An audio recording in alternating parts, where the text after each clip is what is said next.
सचिन पंडित जी मथुरा से। राधे राधे महाराज जी। महाराज जी, हम अपना जीवन साथी स्वयं चुने और शादी होने तक पवित्रता के साथ रहें तो क्या ये गलत है या सच? बहुत सुंदर है, बहुत सुंदर है। दोनों शादी जब तक ना हो तब तक ब्रह्मचर्य से रहें, पर माता पिता का आशीर्वाद जरूर लें, माता पिता की अनुमति जरूर।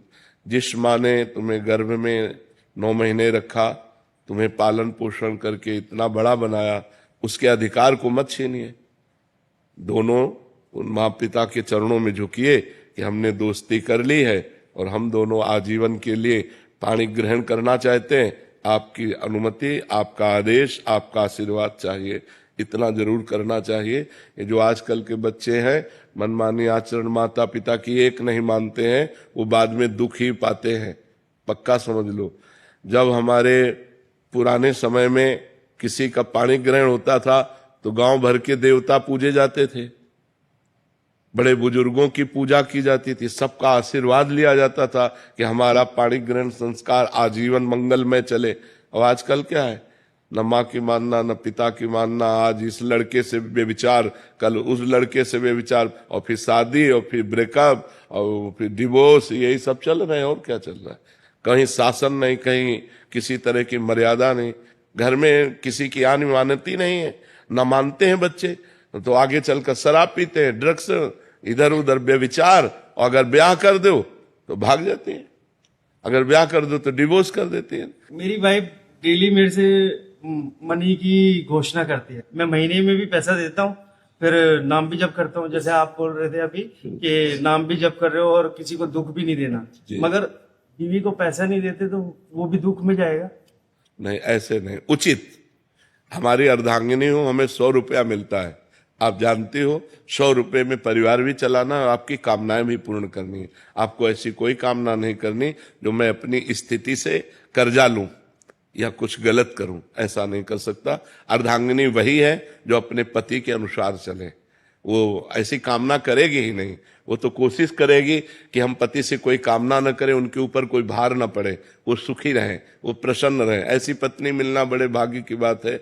आज का बहुत वातावरण गंदा होता जा रहा है।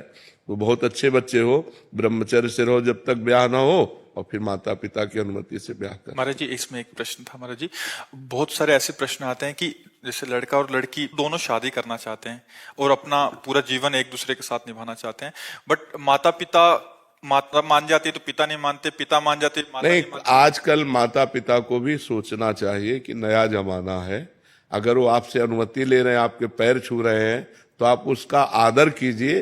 ज्यादा बड़े वाले बन करके बात करोगे तो फिर अपमान भी हो जाएगा, आपकी बात नहीं मानेंगे। बच्चे हैं, नौजवान हैं, तो थोड़ा सा देख लीजिए।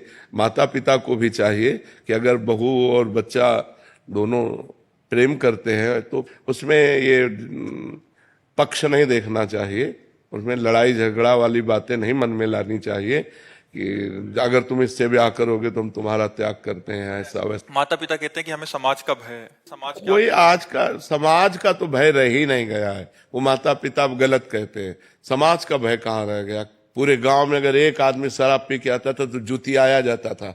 आज घर घर शराब रखी है, और अगर आपके घर में शराब नहीं है और ये सब नहीं है तो कोई आता भी नहीं। तो महाराज जी, माता पिता को मतलब इसमें सहमति उचित देख करके मानना चाहिए। लड़की से बात करना चाहिए कि फ्रॉड तो नहीं है जो ब्याह के बाद जेवर लेके भाग जाए। ऐसे भी हो रहे कि ब्याह के दूसरे दिन बहू का पता ही नहीं चला, भाग गई वो अपना जेवर। तो 2-4 बार लड़की से मिले, उसके घर वालों से मिले, उसका व्यवहार देखे, उसका चरित्र देखे। लड़के से मिले, हाँ, ऐसा चाहिए, ऐसे ही संबंध होता है, और फिर ब्याह कर दे।